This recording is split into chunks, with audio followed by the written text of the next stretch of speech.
Hi guys, what's up? I'm Jordan Crook with Techcrunch, and I'm sitting down with the CEO and chairman of iHeartMedia, Bob Pittman. Bob, how you doing? I'm doing well. Good. Thanks for coming in the studio. So you notice how I said iHeartMedia, not ClearChannel? Thank you. Well, I know the name ClearChannel comes from AM radio stations. It so it's is. clear what ClearChannel doesn't have in Right. terms of branding. But what does iHeartMedia have, right? Like, what does the iHeart brand have that's why you chose that as opposed to maybe coming up with something brand new? Or Well, it's interesting. iHeart, it really unifies everything we have. We just did the iHeartRadio Music Festival. It was a live event.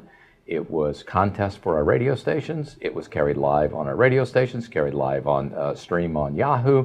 It then went on demand, and then it went to the CW TV network. It did 5 billion social impressions, on par with the Academy Awards, so it was clearly a social event, etc. So what iHeart really does is it unifies, and it really says that the lines between all this stuff are very blurry. You know, when people talk about, oh, I got all this response for search. Well, the response came from something. Mm-hmm. Something motivated people to go search. And so everything's connected today. And I think what iHeart really does is it means the connection. It has 70% brand awareness, and ClearChannel has about 30%, and most people who know it think it's billboards.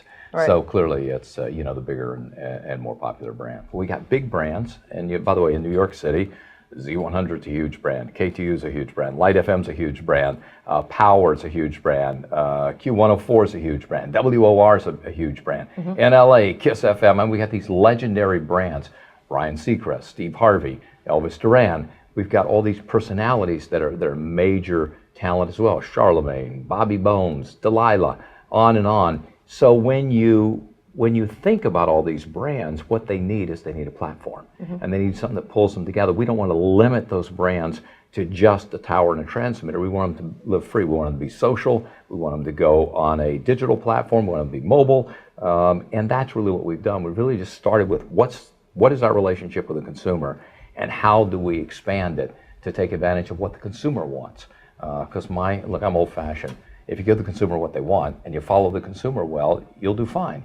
When you start trying to deny the consumer what they want, like when the music industry tried to stop Napster, the result is what happened to the music business. Mm-hmm. I think Steve Jobs was a genius when it became apparent music was going to the phone.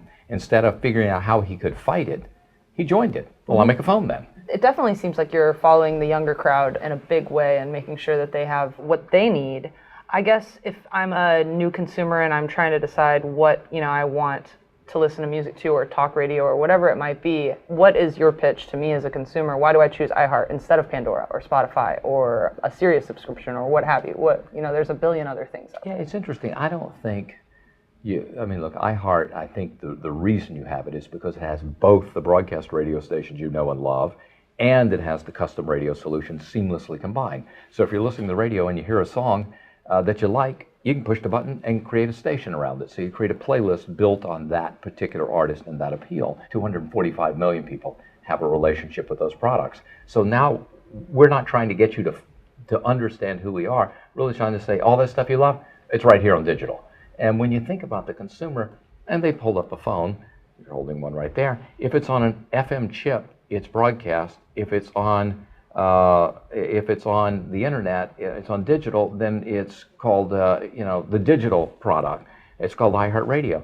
Consumer doesn't care, still Z100. Right. They don't know what it is, and they don't care what it matter. is. So for us, we sort of think about the consumer that way. They just want it where they want it. Mm-hmm. So in the old days, for iHeartRadio, if you were listening to Elvis Duran, he was doing a phone tap in the morning, and you drove to work, you might be a little late for work, and you sit in the car, hurry up and finish so I can turn it off and rush into the office. Now you put it on your headphones, you put it on iHeartRadio, you continue the experience, you go to the office, and then you transition once again to a radio in the office or the computer in the office. Or maybe you put it on your wrist. I know you guys just launched Android Wear. What is it like for you as someone who's been in the industry for so long to see a digital radio product on the wrist now, right? After everything. You're too young to know this, but it's Dick Tracy. Yeah. And it is the stuff that no one ever thought would happen. You couldn't conceive of it happening, and now it's here. And what's wonderful about a watch is